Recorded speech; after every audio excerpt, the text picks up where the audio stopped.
In our first study, we looked at how Israel went from an independent nation to being under the control of the Babylonians, and then the Persians, and then the Greeks, and then the successors of Alexander the Great, the Seleucid king Antiochus IV in particular, who is up here on the screen, and he's the one that was reigning over the Seleucid Empire in the period we're studying.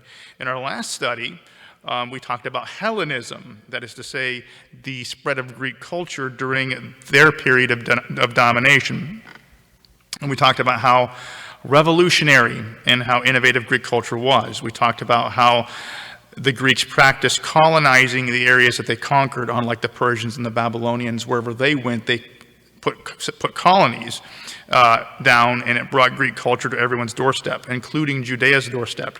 And we talked about how their culture was influencing absolutely everything in that day, much like a smartphone influences everything today. And we talked about this last time, but you can't get away from these now.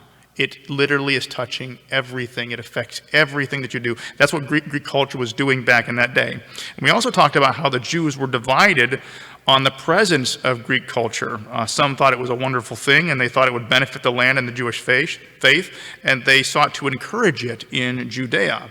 These were the Hellenizers, and they pursued a policy of religious toleration. But there were others who thought it was dangerous, and they feared that it would corrupt God's people, which led to their past exile to begin with. And so they sought to discourage it in Judea, and these were the traditionalists, and they sought a policy of religious separation. And we also saw last time that this situation led to ongoing tension in Judea.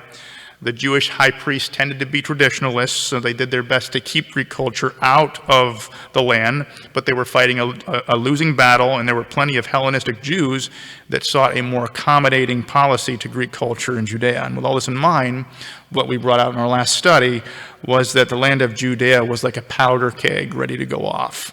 And the whole awful situation with Antiochus IV was a result of the lid finally coming off the thing. The Hellenistic Jews started it, as we saw, by partnering with Antiochus IV to facilitate a measured amount of reform in the land, but they didn't realize they were making a deal with the devil.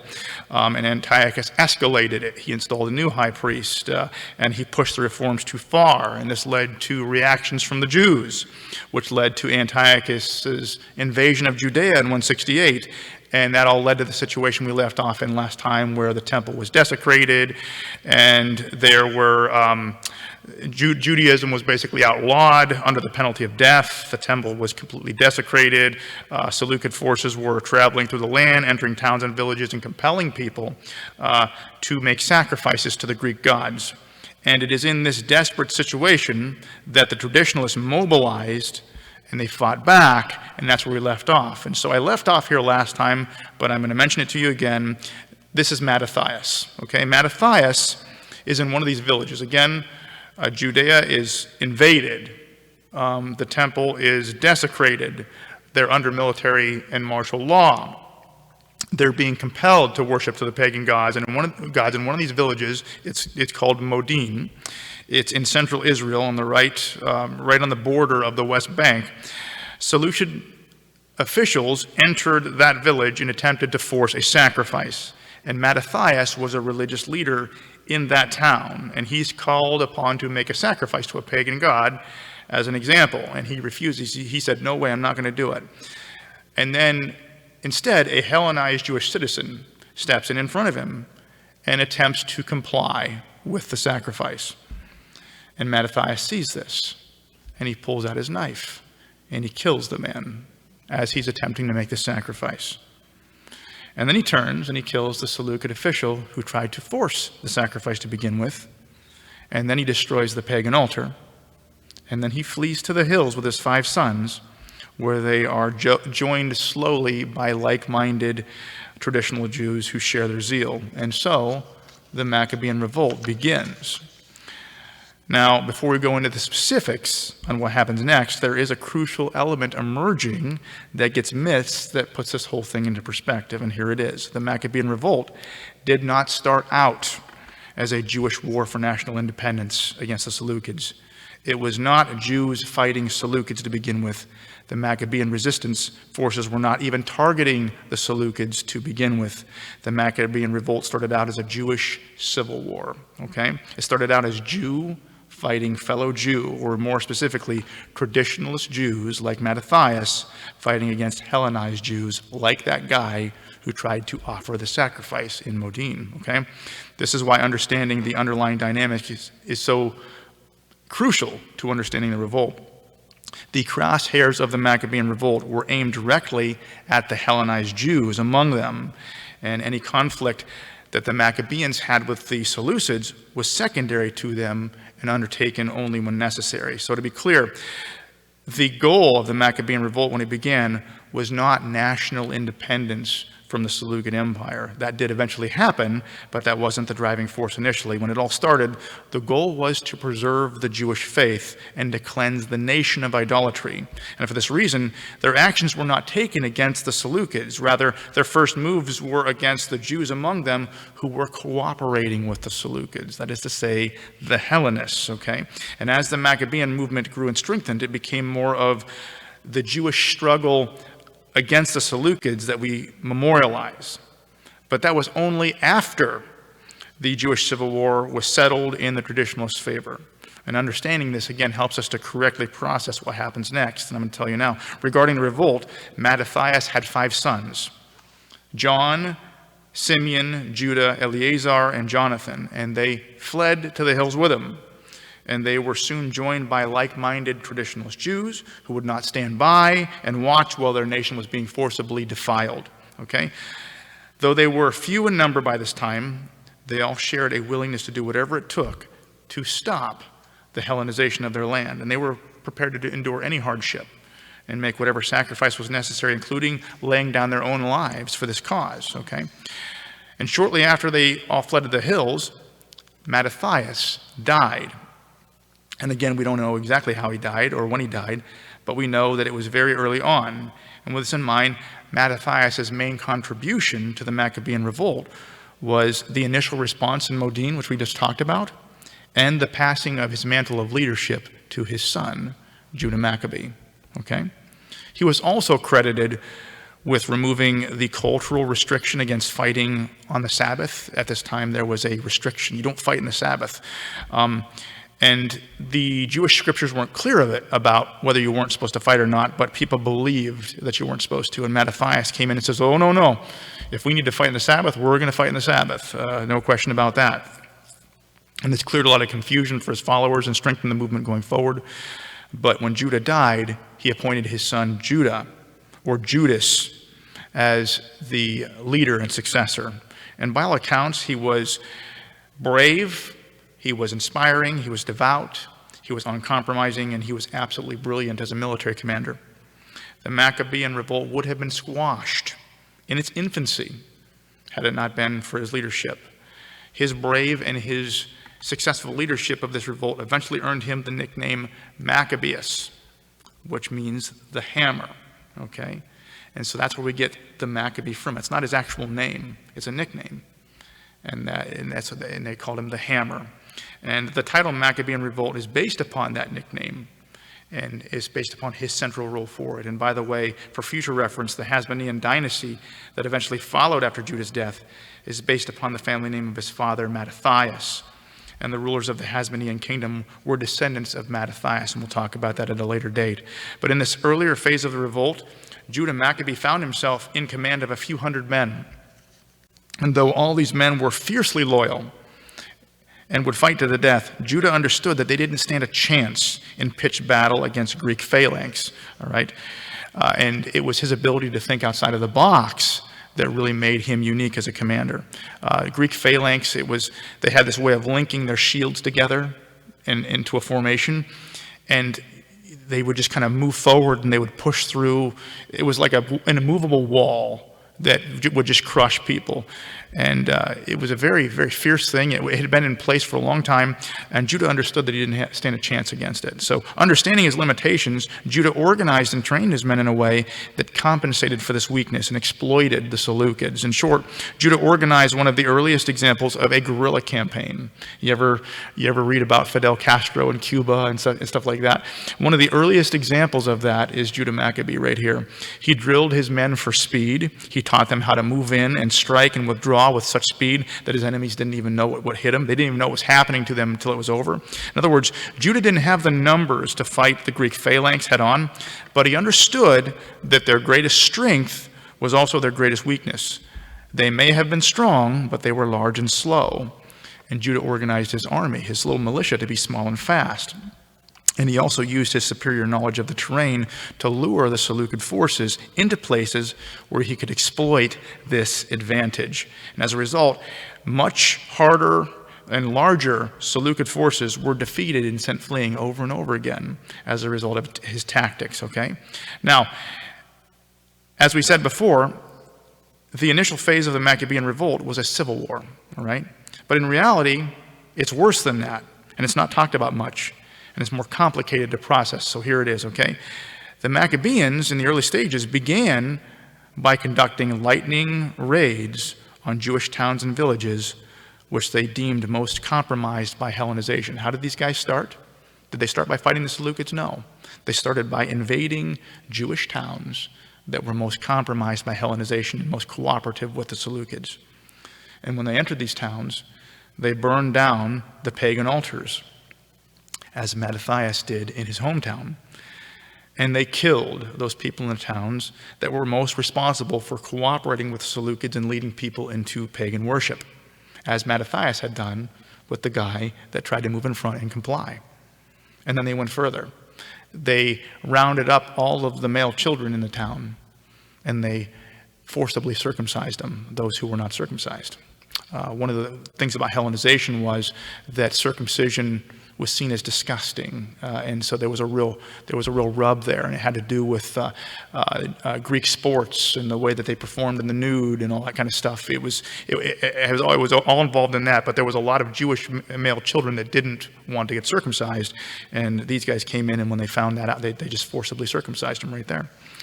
Now, in the minds of the traditionalist Maccabeans, they were doing ugly work that had to be done.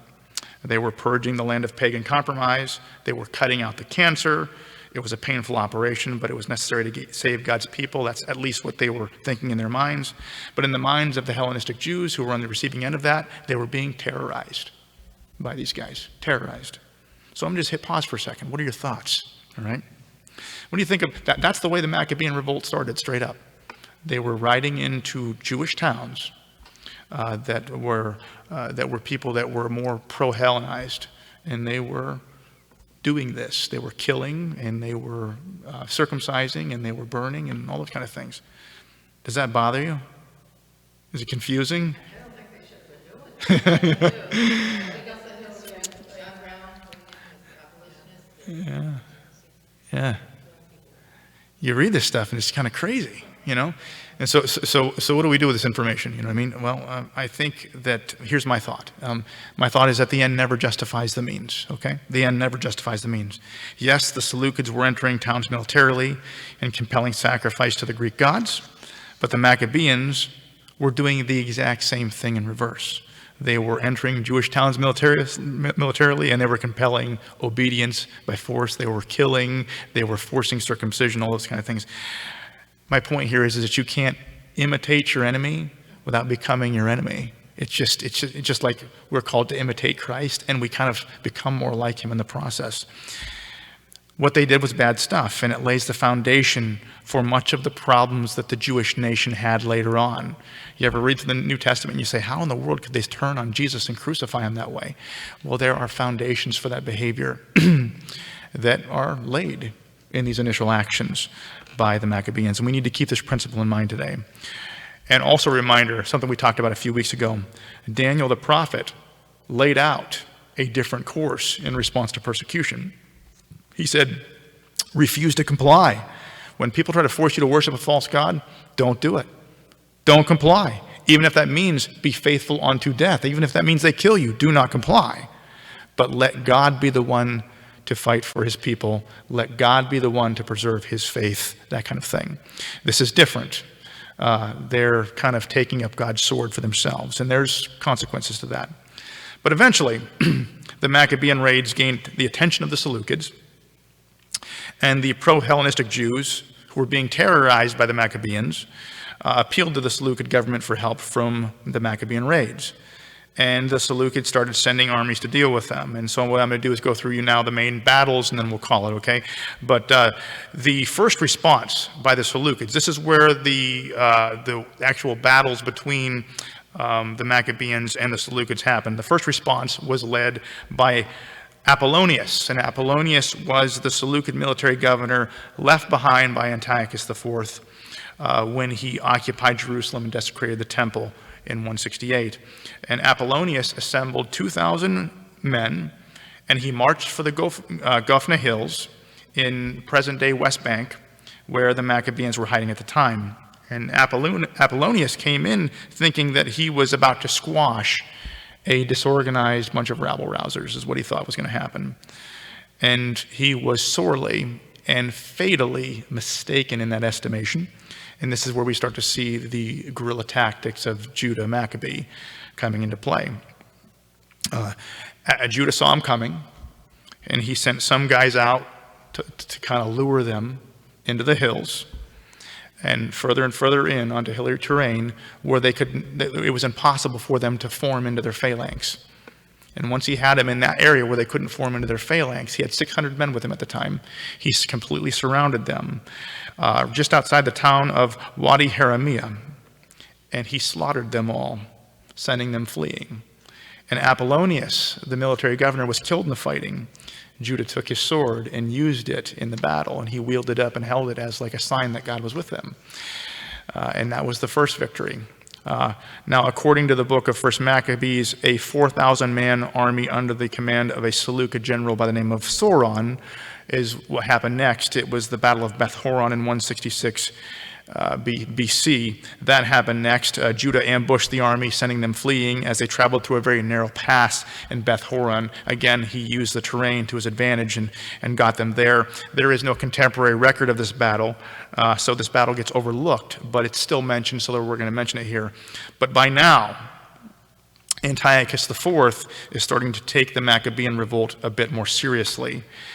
But for the first of many times, problems elsewhere in the Seleucid Empire intervene to benefit the Maccabean cause, okay?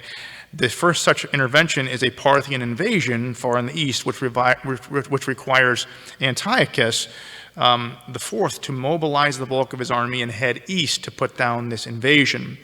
And this means that he leaves behind a governor by the name of Lysias in Syria to deal with the Maccabean revolt with limited means, okay? But despite the limited means, he was still able to mobilize a 10,000-man army of professional soldiers, and he put these soldiers under the command of two generals by the name of Gorgias and Nicator, and sent them into Judea to hunt down and destroy the Maccabean rebellion. And they set up camp outside of Emmaus. Okay, so we have this 10,000-man army coming in 165 BC. They're setting up camp in Emmaus. They're under the command of two generals. Judah became aware of their presence, and he set up a much smaller army. That's all. He took the few men that he had, maybe about 2,000, and he set them up in Mitzpah, which is nearby to the east. And the pro-Hellenist forces, or the pro-Hellenist Jews in the area, they said they alerted the Seleucids and said they're over here. You know, remember the Hellenists don't want these guys. They're tired of these guys. To them, they're terrorists. All right. And so they said, they're over here. And so 6,000 of these 10,000 men, 5,000 infantry and 1,000 cavalry were dispatched under the command of Gorgias towards Mitzpah. And again, they're big and they're clunky. And so Judah found out very early that they were coming. And rather than hit them head on, he used his small maneuverability to kind of go off the beaten path into the hills around them. And he goes back to Emmaus as they're heading into Mitzpah. So they're going to Mitzpah looking for him. He sets up decoys to make them think they're still there. They run around him off the beaten path. They go to Emmaus, and they surprise attack the camp that's behind. Now, there's 4,000 men there, but they're guarding the supplies. They don't even know when anything's coming, and they slaughter the camp. They take all the supplies. They burn everything. And by the time Gorgias, with the other people, realized what happened, and they wheeled back around and got back, everything was up in flames. Their morale evaporated, and they left. And that was the end of that battle. Now, this battle sent shockwaves through the area. This caused people to come out and really want to join the Maccabean revolt, and so he began to really swell in numbers at this time. And the Seleucids made a first attempt to try to negotiate with the Maccabeans. Menelaus, do you guys remember me mentioning the high priest Menelaus last time, the lackey that was kind of appointed by Antiochus IV? He cooperated with Lysias, and they tried to offer repealing some of the worst of the anti-Jewish laws in exchange for ending the hostilities. Judah just said no way, flatly refused it. He refused any situation where Hellenistic influence was allowed to remain in Judea. And so after the negotiations with Judah Maccabee failed there, Lysias assembled a 20,000-man army and personally led them into Judea in 164. And this time, he marched around Judea and entered from the south, setting up his base in Beth Zur. And by this time, Judah's army was approaching 10,000 men. But it was still far too small to face a 20,000-man army in open battle, and so he stuck to guerrilla tactics. And what happened here was kind of a standoff over the course of several months where Judah and his men raided foraging parties and harassed the main camp, but there was never a decisive victory achieved here. However, this is the second time that concerns elsewhere in the Seleucid Empire intervened on the Maccabees' behalf, and this time it was the death of Antiochus IV. Antiochus IV dies in the east, campaigning to the Parthians. Read the Maccabees, read historical accounts, and you'll find different things that they say happened, but many people say that he got some kind of an intestinal disease and died in agony. Many people feel like it's God's judgment. He died in a very terrible way. But he died out there. And this left behind his 10-year-old son, Antiochus V, as the ruler of the Seleucid Empire. And so Lysias, who was very much connected to this kid and needed to shore up his position, had to break his campaign off in Judea to secure his place in the new kingdom before someone else came along. So he had to end his campaign and he had to head back. So they're gone. And this left the road wide open for the Maccabees to ride right into Jerusalem. And that's exactly what happened. They marched unopposed into Jerusalem.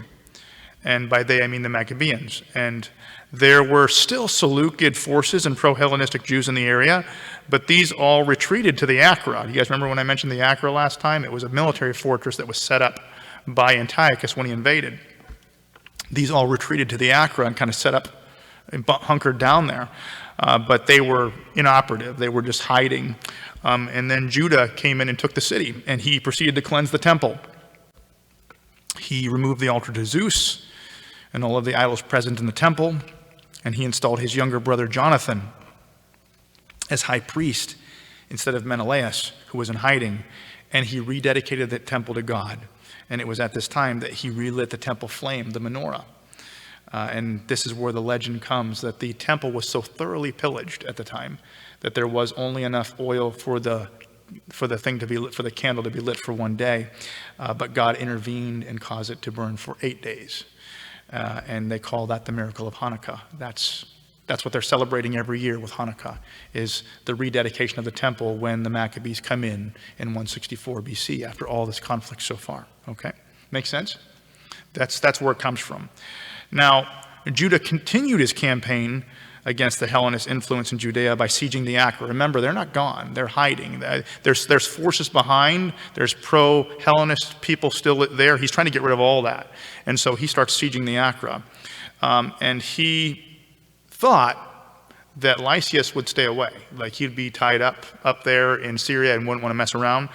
But he was mistaken. Lysias, when he heard that the Maccabees were sieging the Acra, he returned to Jerusalem with 50,000 infantry, 500 cavalry, and 30 war elephants. And again, Lysias entered from the south.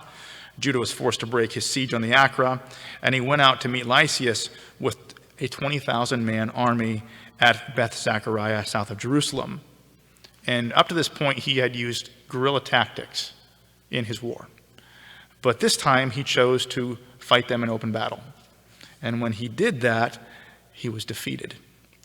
They were pushed back and they had to flee. In this particular fight, Eleazar, one of the 5 sons, tried to inspire the men, because they were terrified of these war elephants, by running under one of the war elephants with a spear and plunging a spear into the elephant, killing the elephant. But the elephant fell on Eleazar and killed him. And so, but it's still like, it was a defeat, but he was out there in the front the whole time. This is how brave they were. But it was crazy at the same time. And so they were pushed back to Jerusalem, but they were not defeated, all right? Slowly but surely, Judah started fighting back, winning smaller victories against the Seleucids. They fled to Jerusalem, and they started working their way back out. The forces were still there, and they started gaining ground again. However, circumstances again intervened, and Lysias was forced back to Syria because there was still instability in Syria, and he had to get back. So he made a treaty with the Macabeans. And the terms were basically a full repeal of the pro-Hellenization policy and full religious independence for Judah in exchange for an end of hostilities. In other words, he was offering to restore things back to the way they were before this awful Antiochus IV thing ever happened. And Judah was reluctant to make the deal, but his followers were like, hey, this is what we want. They wanted to end the fighting. And so Judah agreed to it. And during this period as well, he also sent envoys to Rome, which wasn't the world power that it eventually became, but it was on the rise. And they did not like and Rome did not like the Seleucids. We talked a little bit about that already. And he sought a mutual defense treaty with Rome, which he obtained. And that marked the first time that any nation recognized a Maccabean ruler of an independent nation. Rome did that with Judah Maccabee. But with the treaty in place, the Maccabean revolt, or the Maccabean forces, disbanded. Hey, we have a treaty with Rome, we have a treaty with the Seleucids, we're good, let's start going home. This ended up being a huge mistake, okay? Because this time, outside circumstances intervened, but it was not to the benefit of the Maccabeans. There was a new ruler by the name of Demetrius I, who executed a coup, killing both Antiochus V and Lysias in the process. He ignored both the treaty that Lysias had made and the Roman treaty, and he sent one of his top generals into Judea with 22,000 men. And because the Maccabean army was mostly disbanded, the Seleucid army that he sent in was able to march right up to Jerusalem unopposed. And Judah only had 3,000 men with him in Jerusalem, and 2,000 of those men fled when they saw the impossible numbers that they were facing. And so Judah said, you know what? We need to buy some time here for us to reassemble our army. And so he took the 1,000 men he had, and he led them on a death charge into the army. And his goal was to cut through as far as he could, maybe get to the general, and buy as much time, set him back and buy as much time for his brothers to reassemble the army on the other side. And, of course, he was killed in the attempt. In fact, the entire army to a man was killed in the attempt, okay? So, where do we go from here? Does that mean the revolt's over? No, it doesn't. The revolt continues, okay? Does it continue today? No, we're going home today. This is where we need to stop. But in the aftermath, I would say this, that initially Jerusalem was lost to that battle. It was taken back. But Judah's brothers, Simeon and Jonathan, were able to reassemble the Maccabean forces and launch a counteroffensive. And over the course of years, they were slowly able to regain ground and take back Jerusalem. And also, due to the ongoing Maccabean resistance and the continued deterioration of the Seleucid Empire in the years that followed, the Maccabeans were, over the course of about 20 years, able to gain full independence from the Seleucid Empire. And that's where the independent period came from, the Hasmonean dynasty came from. That lasted for the better part of a century. All right? So it's not over. This was a setback, but it's not over. And that's where we're going to stop for today.